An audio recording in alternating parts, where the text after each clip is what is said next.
Living Corporate is brought to you by Canaries. Let me tell you about Canaries. Canaries is a tech company formed in 2018 by Black founders who experienced inequities in the corporate world like most of us in the workplace. They saw typical diversity initiatives, but knew that to create systemic change, diversity, equity, and inclusion needed to be done differently. They're still ahead of the curve, focusing on the E and the I using a data-driven approach. Think canary in the coal mine. The name is a nod to the canaries coal miners used to bring into mines to determine if the work environment was safe or undesirable. That's what they do for companies. They help you find the folks you need to listen to, the canaries, who will help you diagnose, measure, and attack your DEI challenges. Canaries has your back. Check them out at www.canaries.com/employer. That's www.canaries.com/employer. Living Corporate is brought to you by Black Men in Tech. Black Men in Tech's mission is to elevate the voice of Black men in the technology space by offering year-round engagement opportunities and philanthropic contributions for people in the Black community, the neighborhood. In the tech industry, Black men regularly struggle to access networking and career advancement opportunities. At Black Men in Tech 2021, they are partnering with their allies to create a safer space where Black men can share their experiences authentically. Through this effort, Black Men in Tech hopes to share knowledge that can be used by Black attendees to overcome race-based obstacles, while also offering non-Black allies the chance to learn how they can be more supportive of their melanated colleagues. To learn more about the Black Men in Tech conference that will be happening on June 19th at 1 p.m. Eastern Standard Time, check them out at blackmenintech.com. That's BLKMENINTECH.com. Black Men in Tech.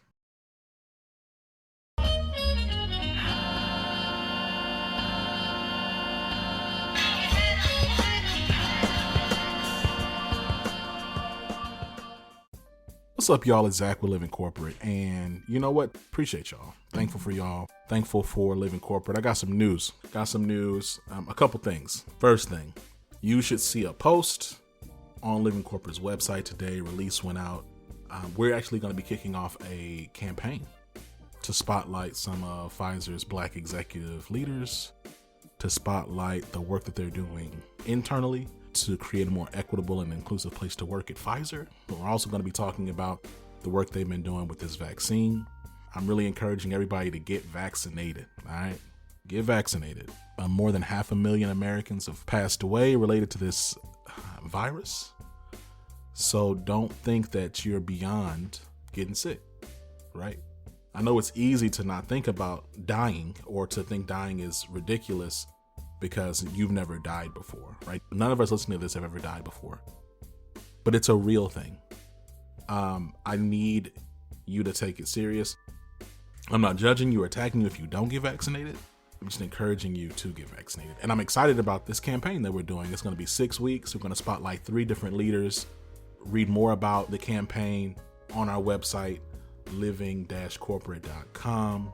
So yeah, that's announcement number 1. Really excited about that. That kicks off next week. So next Tuesday, you will hear and you will see a lot of content and media around, the guests that we have and the leaders and the discussions that we're having. So that's the first thing.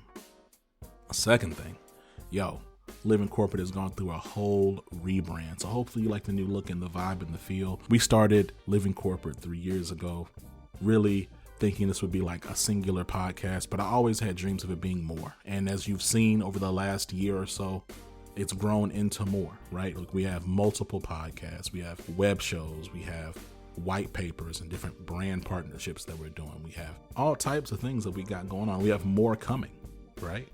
We have partnerships with LinkedIn, shout out LinkedIn Learning.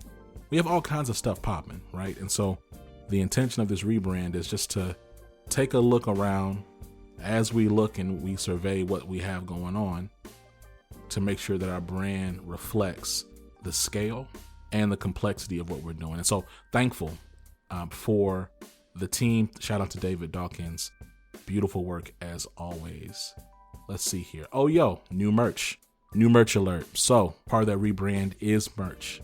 I am really excited about the fact that like we're leaning further into what I would categorize as a desire for collective liberation while at work. Everyone does not have to be a revolutionary and some type of like freedom fighter in these crazy large scales, but you can be a revolutionary if you seek to pursue living your fullest life and being your fullest self at the workplace. You seeking that and seeking your joy in that is revolutionary. And so you're going to see content in our merch that reflects that ethos. And I'm excited about folks checking that out. Make sure you give it a look. Very proud of the design work from our team. I mean, we have more merch coming actually from the break room. We have a lot of stuff coming. I'm just very excited. So this is like, you're kind of like, we're mid-year, right? It's June 1st, right? So we're at the middle of the year. This is kind of like my state of the pod address a little bit, letting you know what's coming. And I want to be clear, like we're rebranding and we're shifting, not only because of what we have done, but what we're continuing to do and what's coming down the pipeline. So I'm so excited and just, again, thankful for the team. Today's podcast, really, really privileged to have Chanin, Kelly-Rae, ex-Amazon, global DEI leader, community leader, grassroots organizer. And we talk about these systems around DEI, what liberation looks like, honoring your ancestors and paying homage to your legacy, and really being honest and authentic to where you came from. I think it's important, y'all, that like we don't forget that, like where we came from. Honor your legacy, y'all. Like honor the people that came before you who built and created the foundations that you stand on. It's easy to get caught up in these very linear states and points of view. If you're just looking out for your little tribe, or you're just looking out for you and yourself. But the truth of the matter is, we are carrying with us centuries of struggle, centuries of joy, centuries of pain, centuries of dreams, right? Some that went fulfilled, some that did not. And we owe it, truly, we owe it to the legacies that have been brought to us to continue those things forward. And, I just pray and I hope that, if you're listening to this, that you consider who it is you're honoring, you consider the legacies that you're carrying, you do the research and understand what legacy you come from. That's important. It's really important. So anyway, with all that being said, bunch of news, got stuff going on. We have more to talk about, but before we do that, and before we get into Chanin, we're going to tap in with Tristan. See you in a second.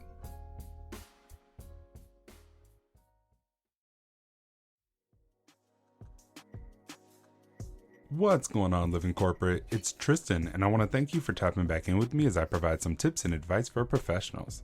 Today, let's discuss a few communication mistakes to avoid during interviews.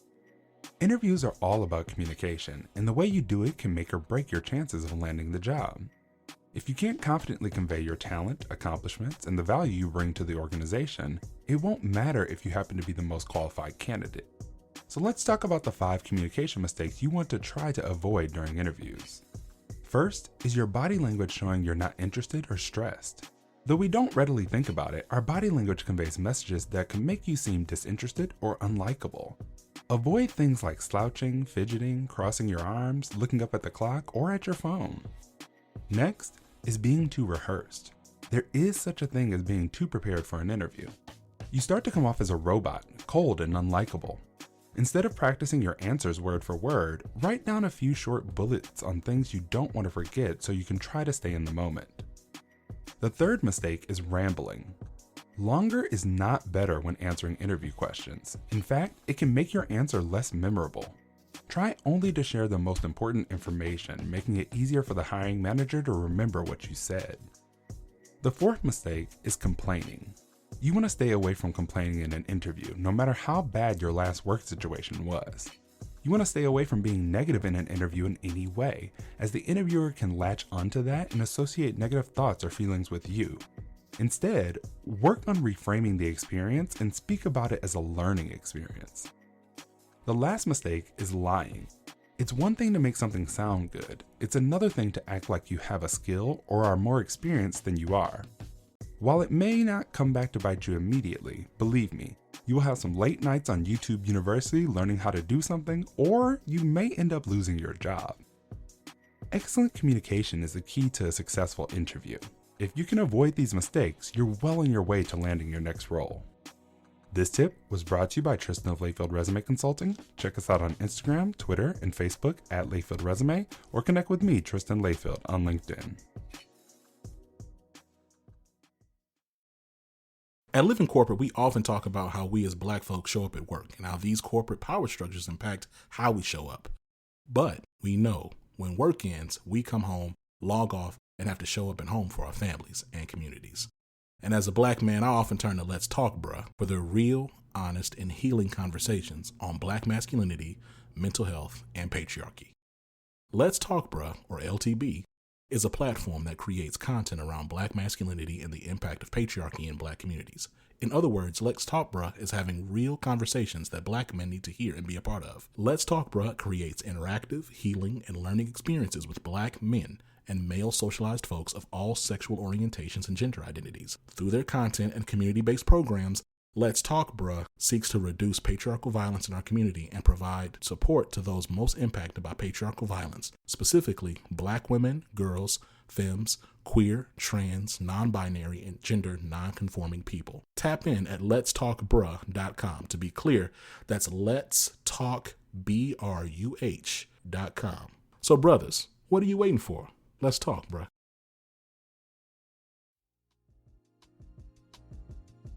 Chanin, how are you doing? I am doing very well. Thank you so much for having me join you. Look, it's an honor to have you. Your background is varied and diverse. I want to get right into it. I just want to understand, what led you to D&I work. I started my career as a middle school and high school teacher in Milwaukee, Wisconsin, which is one of the more segregated cities in the country. The U.S. Census considers it to be hyper-segregated. So it's not just segregated, it's segregated 2.0. And I was working in the public school system and, really worked with kids who did not imagine, even as seniors in high school, at the start of their lives, getting ready to graduate and jump out into the world. I asked what I thought, most adults would ask, what are you going to do? Where are you going to go to school? What's next? And a lot of my kids would say that they were going to work at a nursing home with a mom or a grandparent. They were going to work at a Dollar Tree or just these very menial blue collar jobs. And at the start of their lives, they didn't dream of something bigger. And I've met kids who had never left the state, never left the country, never left the county. Some of them had never left the city.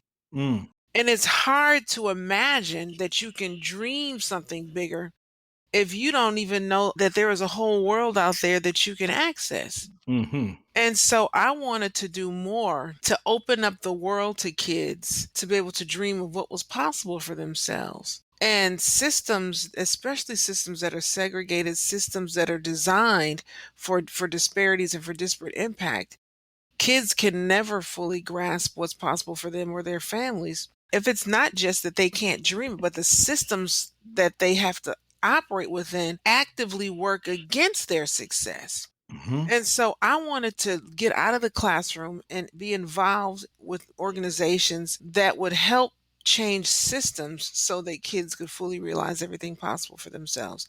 So that really led me to the work. It was, leaving the classroom and working for small nonprofits, working at administrative offices within school districts, working in safety net programs or any programs in the community that would help better position kids. And then I did it long enough that then I was invited to come into organizations and then assume roles like diversity manager. I remember the first opportunity I got, someone approached me and asked me to be a diversity manager. And the first thing I said was, well, what is that? Sure, okay, I'll do it. What is that? And they said, all of the community organizing you're doing all over Seattle, we want you to come and do that work for us. And so I just thought that it was an extension of community organizing. And then all of a sudden it was, this statewide diversity manager role for a social service organization. And then it turned into this national role for an organization advocating for kids. And then it turned into this state level thing working for a governor as his subject matter expert in diversity and equity policy. So then it just kind of grew. But at the end of the day, when people ask, what is it that you do? How did you start this journey? It was really just to sit down with anybody willing to talk to me to help change systems so that kids and their families, people in the community, could fully appreciate and enjoy what was possible for their lives. It's interesting. You talk about community organizing. We're going to get further down this interview because I want to, but I'm really curious about as we think about DEI, Mhm. diversity, equity, inclusion, and we think about it as like an industry. Mhm. What's your perspective on the current state of DEI, and then like where do you see the future of this space going? This last year has led to what it really for the industry has been, as for the discipline, has been an explosion. When George Floyd was murdered by the police, every organization, especially corporate America, decided that they had to jump on the track and they were in the race to get to Wokeville. Everybody was in a mad dash to Wokeville, The race to Wokeville, the race to Wokeville. Whether they had the shoes on or not, they didn't care. They were jumping on the track and they were running to the front of the line to get to Wokeville. right? And it's complicated things in that. I always say that there are two kinds of people that do this work. There are the people who have a passion. They don't have any experience in the discipline, but they have a passion and a love for social justice and inclusion and belonging for all people. And it's great to engage with people who have a passion, but when you have to sit at the table of leadership to talk about policies, process, and protocol, when you have to talk about systems and organizational design and the history of how that informs decision making and the nuance of this work, Hmm. it takes more than a passion to do it. Yeah. And that leads you to that other body of people, the people who are the professionals in that space who have done this work because you've learned it in classrooms, but not just that you've learned it in a classroom somewhere on a campus somewhere, but that you've done this work for a long time and you know how it works. You know what's around the corner and you know how to go from gaps to gold. You know what the questions are that for those things that you're trying to solve for. Hmm. And it's not just an HR function. People like to put these roles into an HR function, and HR is where diversity and inclusion goes to die. Hmm. Organizations are not designed, at least where human resources is concerned. Systems self-replicate, and HR thrives on systematic self-replication. It is people in, people out, and human resources exist to protect really their organization or their brand from their people. And you have somebody come into my role or to do the work that I do in an organization, and I'm being asked to disrupt what has been long-term patterns and practices. Hmm. I'm asked to challenge an organization's foundation. And that puts you at the other side sometimes of a goal with human resources. Now, when those things work together and they're partnering appropriately, then it's great when an organization doesn't feel like it has to be protected from its people. But you'll have a lot of leaders that'll hear the conversation that we're having and they'll think that it's ridiculous. And they assume that this is off the mark, that it's wrong, that their HR is not against their people. But the simple fact that more people than not do not feel that there is a culture of psychological safety, that they can disagree, that they can think outside of the box, that they can move outside of the lane that they've been put in, that tells you a lot. That they're afraid of the organization that they work for, that they work within, whose mission they're trying to advance. How does it look that I'm trying to advance your mission, but I'm terribly afraid to misspeak, to misstep, to act in a way, even when I feel that it's the right thing to do that will hold an organization accountable to their mission, their values, and their true north, that I'm afraid to hold you accountable? That says a lot. So I think that people have to really separate the idea of professionalism and passion and know that they're not the same thing. But there's a role for both. But also that organizations have to be pushed and challenged, and you have to have a culture of psychological safety because it's all hands on deck. It's interesting, Chanin. You said when it comes to that passion piece, I'm gonna tell you, and then, I'm gonna tell you something. You've inspired me. I'm gonna talk about why you've inspired me. Well, as we continue this conversation, but living corporate is we're a media network. We try to tell it as my dad would say. We try to tell it like it ti is, and it's been incredible to me to see since the murder of George Floyd how many people have made whole new careers off of quote unquote passion and D&I. Oh, yeah. Oh, yeah.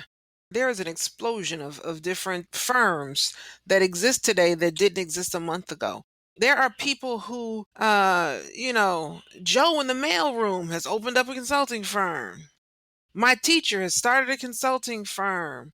A social worker has started a consulting firm. A communications executive has started a consulting firm. So many people are rushing to the space because when you have organizations, especially, Fortune 100, that have said, we're going to commit $20 million, we're going to commit $50 million, we're going to commit Right. $1 billion, everybody wants that money. They just see the bread. They do. They see the money and they don't understand why this space has to exist.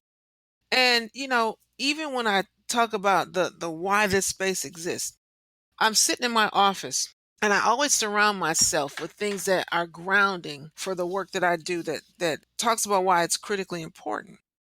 And, I look at pictures like my father's grandparents, the Hilsons Mm. of Mhm. Mississippi. These are people who were tenant farmers.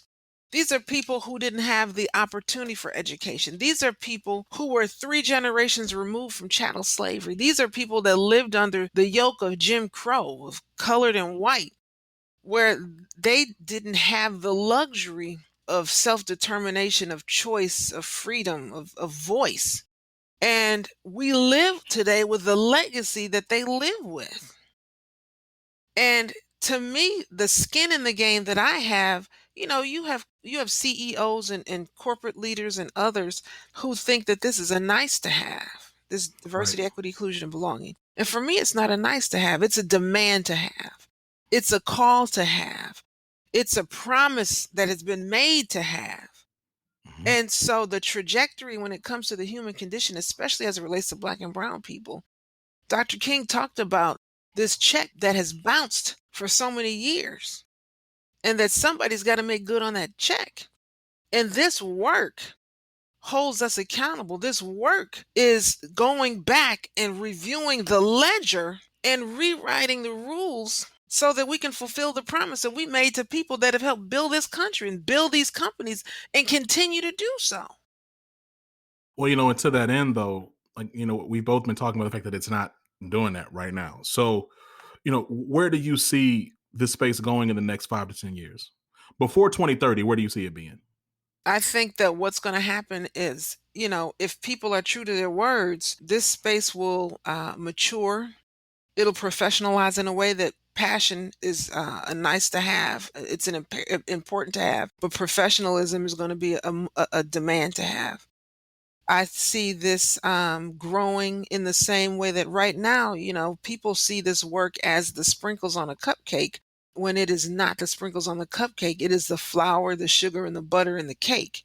And in the same way that you can't pull your underrepresented populations in an organization and put them in front of this and say that it's a business imperative, you would never dream to leverage an employee resource group to hold the function of the chief financial officer.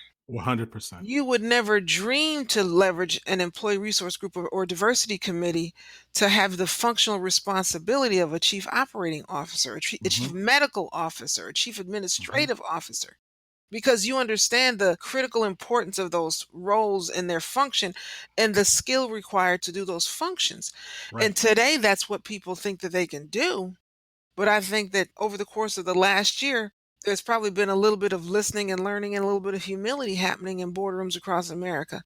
That people see now that it's not enough to try and put employees in charge, who, by the way, have other duties that are assigned. They're doing 100%. this, they're doing this off of the side of their desk, and it doesn't demonstrate a seriousness and commitment. And I think that 30 years from now, in the same way that, it used to be okay to be functionally literate in this country and to be able to do well and have an eighth grade education and it didn't matter. Now we're at a place that, it's not enough oftentimes to have a high school diploma. You have to have a trade. You have to have professional education. You have to have sometimes an associate or bachelor's degree because now that's the floor. And I think that the floor is going to raise where it comes to this discipline so that people will have a good understanding and a better appreciation of what it means, and that it's part of not just human resources, but you operationalize it across every business vertical in an organization. So let's pivot a little bit and talk about last role. So you joined Amazon for a global diversity and inclusion leader. hmm What led you to take that role? I was recruited to go to Amazon. I was asked because of my talent, my unique skill set and background, if I would join their largest field organization to lead that global diversity effort. And really, I didn't need Amazon, but I thought Amazon is the center of the universe across a lot of industries. Hmm. They're more than just commercial sales. They're more than just cloud services. They're more Hmm. than just entertainment. Amazon touches Everything. everything in our lives, not just in this country, but lives around the world.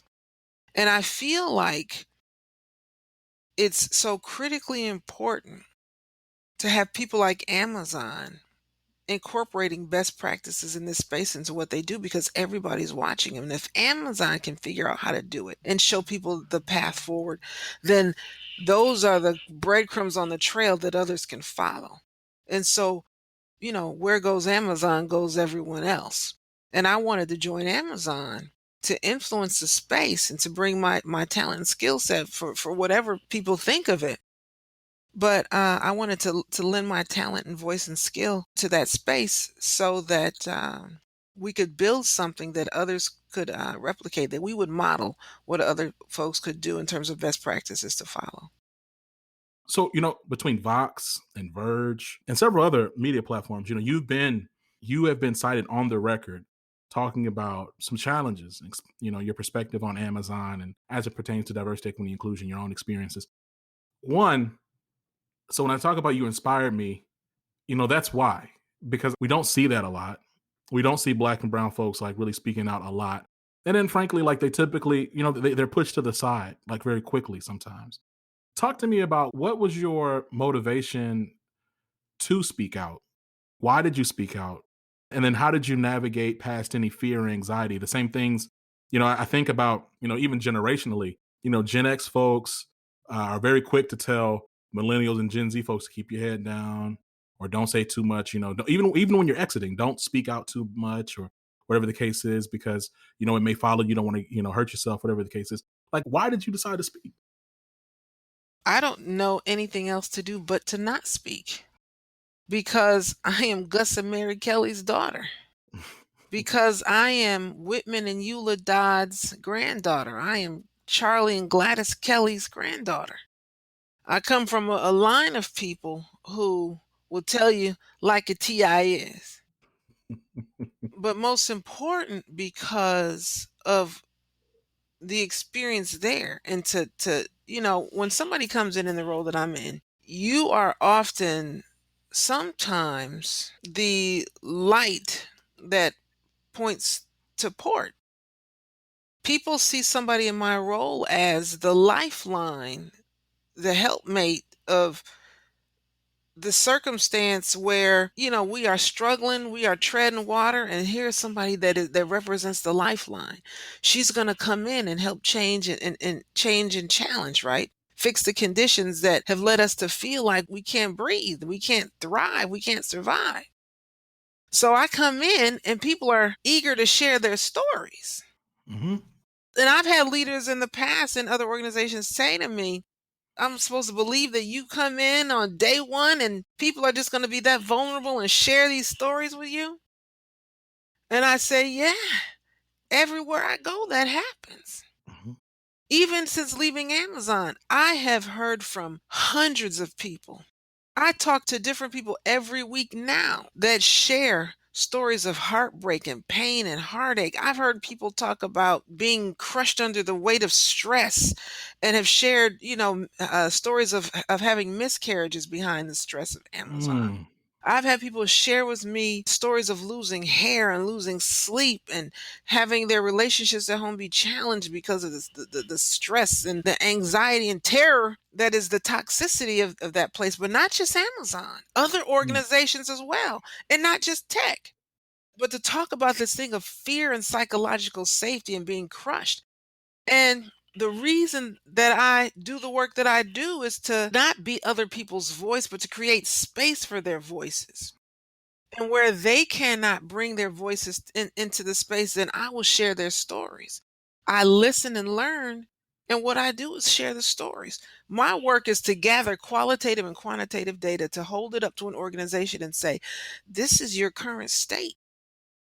Now you have to decide what you do from here. We can build the path forward, this journey with these folks forward, because I always say build nothing for them without them. mm, Build nothing for them without them.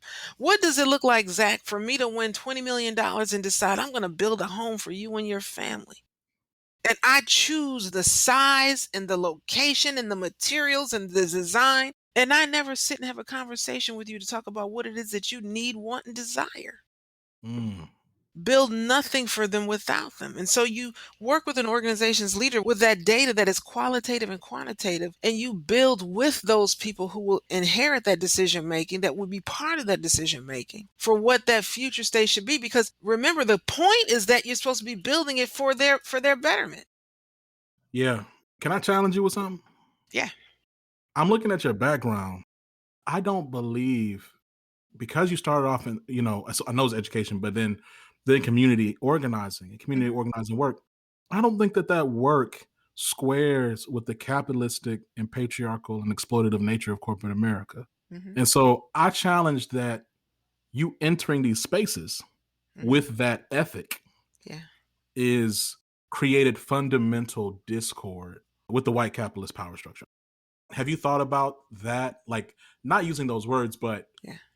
your fundamental profile and how it is philosophically opposed to the work as corporate America often defines it? And there lies the rub. So when I say that I Mm. come in and organizations have charged me, be careful what you ask for. I tell leaders. I sit down at a table and the first thing I say is, are you really ready to have these conversations? Because be careful what you ask for. When that genie's out of the bottle, you can't put the genie back in the bottle. Mhm, Once mhm. you see it, once you see what's behind the curtain, Can't unsee that. you can't unsee it. And so corporate leaders today are saying that they want what I'm selling. They're saying that, for example, black and brown people have not had the opportunity that they deserved, that they've always deserved. Women are not having the opportunity they've always deserved.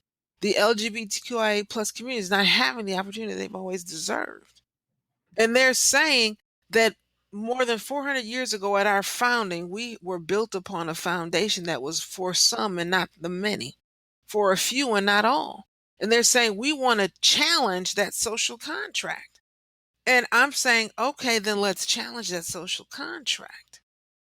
And so if that is your foundation and you're asking me to come in and challenge that foundation, Mhm, then let's talk about what that means. Let's talk about how an organization could or should structure itself so that you continue to be a viable organization. But how do you do that in order to meet the needs of the whole person? Because an organization's strength is not the widgets and gadgets that they produce, because those are produced by people.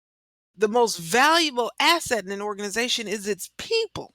mhm, And so, how can we build an organization that is able to fully leverage its people in the way that people can experience trust, value, and respect, that they feel like they have skin in the game now, that they don't have a renter's mentality in an organization, but an owner's mentality, mhm. that they don't feel like they're on borrowed time and space in an organization that they're helping to build and grow. And it doesn't mean that everybody's going to be a director. Everybody isn't going to be a CEO. But it should mean that when people walk away from that place at the end of their workday, at the end of their duty station, that not only do they feel trust, value, and respect, but they feel like they have a vested interest, that they have an opportunity to grow, that they have an opportunity to be able to thrive, that for as much as it means to the stakeholders, and as much as it means to the owner that holds the keys to the kingdom, right? That they feel like they have some ownership stake in that it's worth their while to be there every day, and they do it gladly. And so you can rebuild the foundation. I mean, this country was built on a foundation really of lies. Hmm. So how do you rebuild the foundation with all people's success and goodwill in mind? And I think about, I'm going to go back to this, and I recognize you talk about legacy and family for the rationale of why you spoke up. What do you say, like, to your contemporaries who would say that you being unwise, or whatever word they want to use, Mhm. for going on the record and speaking truth to power regarding Amazon, regarding your experience, regarding this industry? Like, what would you say to that? Let me take a half a step back and say it is on the strength of family, on legacy, and really the principles and values that I was raised with that I speak up. Hmm. And that is because I can't talk to somebody else about allyship if I'm not willing to be an ally. And I feel like my speaking up is my promise and commitment, and my living the promise and commitment to be an ally for all people. And when I see something and I judge it to be wrong, I have to act. One of the more influential people in my life was the president of Catholic Community Services of Western Washington. His name was Michael Reichert. And he would say, in accordance with Catholic social teaching, that you have to see, judge, and act. That you see something happening, you have to come to a conclusion and you judge that thing that you see. Is this right or wrong? Is this good or bad or bad? Is this fair or unfair? So you make a judgment. And once you've made the judgment, then you're compelled to act. It's not enough that you see it, you identify it to be wrong. Then what are you going to do about that thing that's wrong? Hmm. And I feel compelled to then act. And there have been many people that have reached out to me and asked, "Are you okay? Are you good?" Even when I did the Vox piece, the folks at Vox wanted to know, "Are you sure?" Because nobody else will speak out. And if nobody speaks out and says that these things are wrong, then it's easy for people to make the case that they're not wrong. Hmm. It's easy to then make the case. People have listened to me and said, "You can't listen to her. You can't believe everything that she says. This is just her side of the story." People have said that I'm speaking unfairly, that I'm misrepresenting, that it's anecdotal, but it's not anecdotal. Hmm. And if there was a real culture of psychological safety, people would tell you what it is that they feel and they experience it. The fact that I hear from so many people, but you have to understand that in the disposition of the work that I do, when I survey staffs, 100% of a workforce, these people that say that this is anecdotal, these people in across the world, across industries, across organizations that think that I don't know, I've got 2 decades worth of experience talking to all of the staffs in many organizations. And I know the data, and I know Hmm. how staffs feel. Hmm. So I am that person, I am that chick that a CEO, a future CEO, a president, a leader, a director, a governor, whoever. You can peddle that lie to a lot of people, but somebody like me, you can't peddle the lie to because I know the truth. I've done this a long time. And where they've only experienced their staff, I've talked to staffs across the country and across the world in more than 40 states and across this planet. I know the truth of what people feel in these organizations. So when I talk about the culture of psychological safety, and that is the first thing you have to deal with, I say that not because of conjecture, but I say it because of experience, because I know. And so people will say, "Don't speak up." People will say, "Don't burn bridges." People will say, "You'll never earn money." I will share that even at Amazon, with some senior most leaders. I said, I'm going to do for you what other people are afraid to do. I'm going to tell you the truth because I will never be hungry and I'll never be homeless. So I'm going to tell you the truth where other people won't. And if you are practicing performative DEI, I don't have time for it. Life is short. I don't have time to sit and entertain conversations where people aren't serious. Yeah. You probably heard what I heard growing up. All money ain't good money. All money is not good money, Chanin. Say it again. All money ain't good money. And I'll tell you what I won't do. I will not sell short the lives and legacies, the souls and stories of thousands of people, of millions of people that have gone on before. And it doesn't have to be black folks. It doesn't have to be brown folks. It could be poor folks, poor white rural people. I don't care who it is. Mm-hmm. I will not sell short those folks who have dreamt of brighter days. It's something about it's the legacy and the integrity for me. I think about this moment and I think about the fact that there will be more, exposés coming on different companies. And I do believe that, first of all, you weren't the first, of course, No. and you won't be the last. There's going to be more of these conversations as we talk about this space and we talk about the future of DEIs. We talk about really the future of work for marginalized people. What advice would you give to executives who, if they came to you and said, "Look, I really want to make an impact. I really want to create systemic change." What would be the 3 starting pillars you'd give them? The same one that I give everybody. Number 1, commitment without resources is a dream waiting to be unfulfilled. Mm, You have to staff appropriately and resource appropriately so that you can demonstrate that you're willing to put forward a professional effort and not simply passion. The second thing that I'd say is that leaders have to listen and learn. They have to get out of their own way because to identify the current future state means that you have to hear the stories of clients. You have to hear the stories of community. You have to hear the stories of employees. You don't build a solution without collaborating with and considering those folks that are the end user. Build nothing for them without them. Listen and learn. Use qualitative and quantitative data. And let that thing help you identify the current state and be your true north and guide.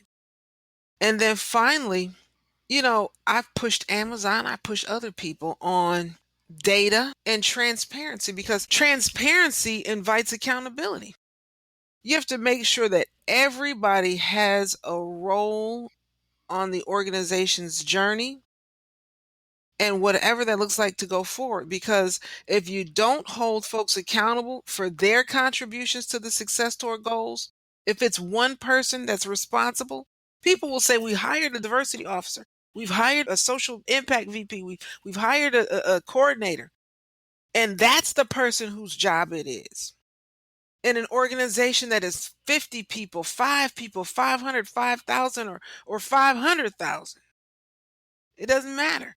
But if you point down the end of the hall and say, but it's not my job to create an organizational culture that allows for people to feel like they're included, they belong, that they can thrive.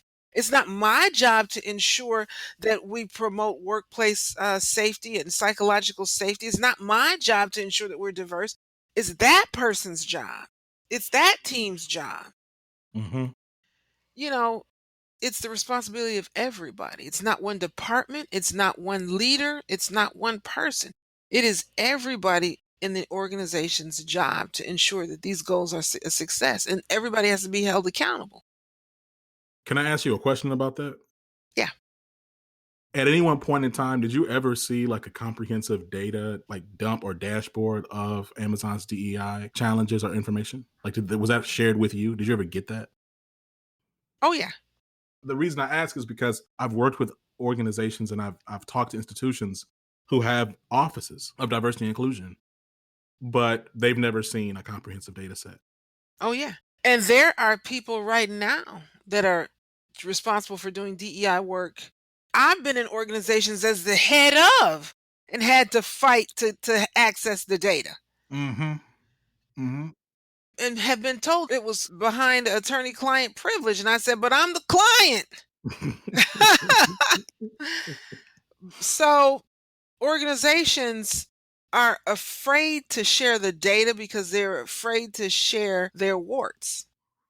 But you will never fix something that you don't acknowledge to be a problem. People can forgive that there's room to grow. But what they don't forgive is that you don't recognize it, don't acknowledge, and don't share that you're trying to do anything to fix it. And when DEI is seen as the sprinkles on the cupcake, whenever a cut has to be made, whenever values or principles or work has to be sacrificed, people will throw that on the altar and put it across the sword. And you get rid of that first. Always. It's always cut first. I remember prior to the murder of George Floyd, there were people I would be talking to who would reach out to Living Corporate or vice versa and ask to work with us. We'd be talking about, and they'd be like, hey, we don't really have a budget, or, well, actually, our department's shrinking. And then, you see a black man murdered in slow motion on Twitter, and all of a sudden, like you said earlier, multi-million-dollar commitments just come falling out the sky. Mm-hmm. And then all of a sudden, checks rain down upon social justice like organizations. And for a lot of those organizations, they throw the money at it, but don't even turn around and look back to see the impact on the give. Right. And don't care. Right. How do you say that you care when you don't even go back to say, we've given 100,000, we've given 1 million, we've given 10 million. And you don't even turn around and look back to say, and what has been the fruits of the seeds that we planted with the give? They don't care. That was just the entry fee that they pay in the race to Wokeville. Mm-hmm. I've just been honored so much. Thank you so much for taking the time to be on Living Corporate, Chanin. We consider you a friend of the show. We look forward to having you back. Thank you. And we'll talk soon. Thank you. I'm always appreciative to be able to talk about this issue. And, it's bigger than Amazon. It's bigger than corporate America. It's bigger than tech. This is about how every system, how every organization, and really every leader creates space to have these conversations, to talk about how we grow and improve communities, one organization at a time, and that we can all collectively move in that same direction. And, I think that there are many leaders that want to move in the right direction, in the same direction. They have to sometimes just get out of their own way and stop worrying about how people who will be offended by this work will respond. Because to me, people that are offended by these conversations are the problem. And I don't think that we should slow down these conversations, because people who do not fully support social justice, inclusion, and equity, I don't think that we should offer deference to those people and compromise what I believe are shared values to move this nation forward, to move the world forward, to move humanity forward. I think that we have to stop offering deference and giving life to these places, these corners in the community where they would seek to end these conversations about the growth and development and benefit of people. I'm going to let it ride. I'm going to let it breathe. Thank you, Chanin. Thank you. Talk to you soon. Living Corporate is brought to you by The Leadership Range, a podcast within the Living Corporate Network. Hosted by globally certified and Fortune 500 executive coach and leadership development expert Neil Edwards, The Leadership Range is focused on having real, raw, soulful, and accountable conversations about inclusive leadership, allyship, professional development. Every week is a new episode with new learning and new actions to take on to grow inclusively. Make sure you check out The Leadership Range everywhere you listen to podcasts.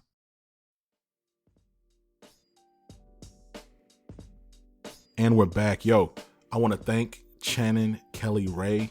Shout out to her. Make sure you go and you peep the links in the show notes, learn more about what she has going on, learn more about her company, learn more about her background, the work that she does, and the expertise that she carries, and the wisdom that she carries. Beautiful conversation, encouraging. But tell you, look, it's going to take us as a people, individually and collectively, sacrifice for us to get the type of justice and truth and accountability that we're looking for. Okay. It's not enough to write a couple things on LinkedIn. It's not enough to, pass anonymous comments.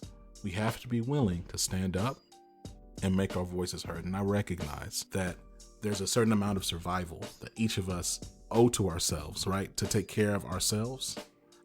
I would ask you to just challenge yourself on where you could be bolder, right? We're not going to rise. We're not going to get any freer if we continue just to look out for ourselves. We have to be honest. We have to be honest. We have to be honest with ourselves, and we have to be honest with those speaking truth to power so that we can get the liberation that we're looking for. And I recognize that everyone doesn't want to be free, right? So that's something I continue to have to grow and accept, that everyone doesn't want this equitable place. Some folks just want to switch places. They want to switch places, or they just want to join the power majority, the oppressor class.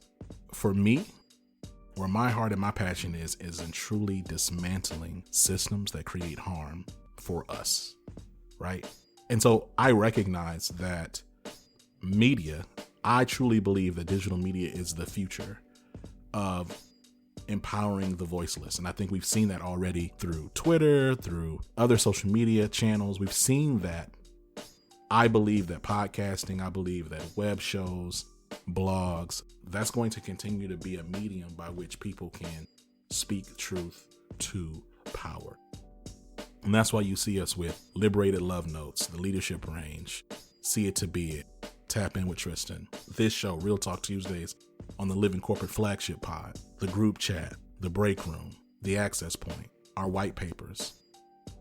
That's where we're coming from. That's the idea, is we're trying to mobilize and galvanize marginalized folks at the grassroots level to speak truth about the reality of our experiences. The most powerful thing we will always have is our voice. That position that you're clamoring for, that senior level executive position that you've been working 7-8 years to get, that you've, taken a ton of abuse to get, that's not going to give you liberation. That's not going to give you the power that you think, right? The most powerful thing you have is your voice. And look, if you believe that, if you vibe with that, if you're down with what Living Corporate is doing, I'm going to ask y'all to support us. Give us 5 stars on Apple Podcasts. Check out living-corporate.com. Subscribe. Sign up for the newsletter. You know what I'm saying? Check out our content. And then share it with a friend. All right? Until next time, this has been Zach. Make sure y'all check us out. Next week starts our Pfizer campaign. Excited for y'all to check it out. And we'll catch y'all later. Peace.